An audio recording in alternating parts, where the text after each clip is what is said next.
महाराजा हरिश्चंद्र की कथा। एक भक्त की अद्भुत परीक्षा।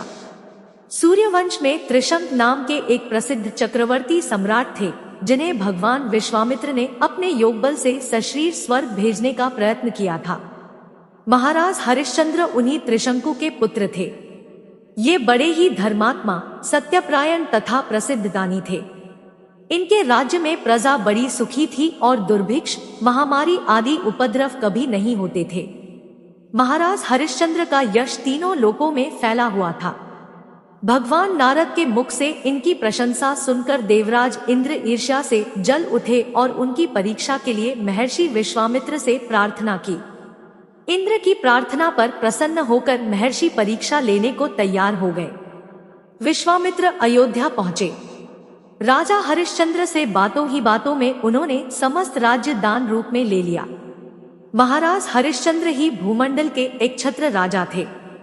दान दिए हुए राज्य भूमंडल का उपभोग करना उन जैसे सत्यवादी के लिए उचित न था। अब समस्या उत्पन्न हुई कि वे कहाँ रहें।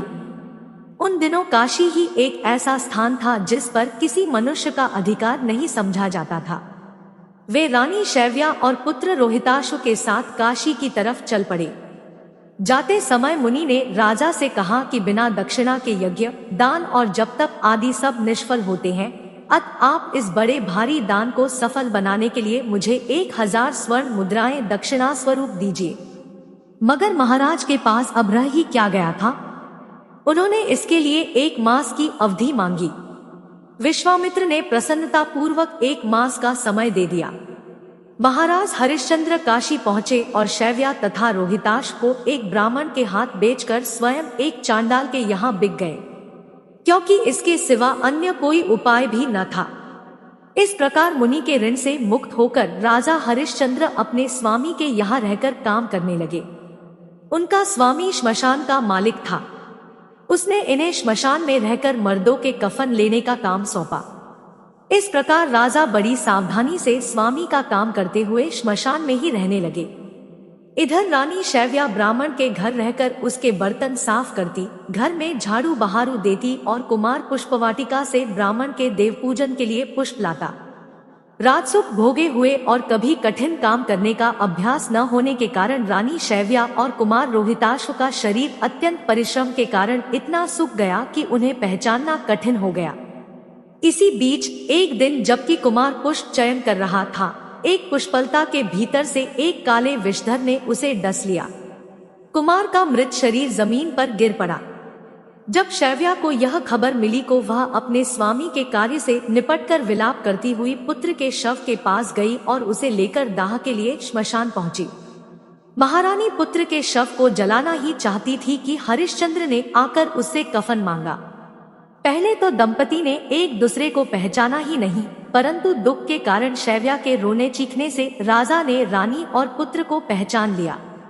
यहाँ पर हरिश्चंद्र की तीसरी बार कठिन परीक्षा हुई। शैव्या के पास रोहिताश के कफन के लिए कोई कपड़ा नहीं था, परंतु राजा ने रानी के गिड़गिड़ाने की कोई परवाह नहीं की। वे पिता के भाव से, पुत्र शोक से कितने ही दुखी क्यों न हो, पर यहाँ तो वे पिता नहीं थे। वे तो श्मशान के स्वामी कनाकर थे और उनकी आज्ञा बिना किसी भी शव को कफन लिए बिना जलाने देना पाप था। राजा अपने धर्म से जरा भी विचलित नहीं हुए। जब रानी ने राजा को किसी तरह मानते नहीं देखा तो वह अपनी साड़ी के 2 टुकड़े करके कफन के रूप में देने को तैयार हो गई।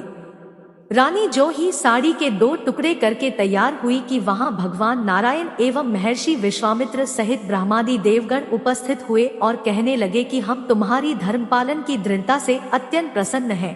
तुम तीनों सदैव स्वर्ग में जाकर अनंत काल तक स्वर्ग के दिव्य भोगों को भोगो। इधर इंद्र ने रोहिताश्व के मृत शरीर पर अमृत की वर्षा करके उसे जीवित कर दिया।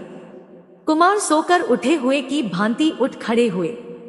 हरिश्चंद्र ने समस्त देवगणों से कहा कि जब तक मैं अपने स्वामी से आज्ञा न ले लूं तब तक यहाँ से कैसे हट सकता हूँ।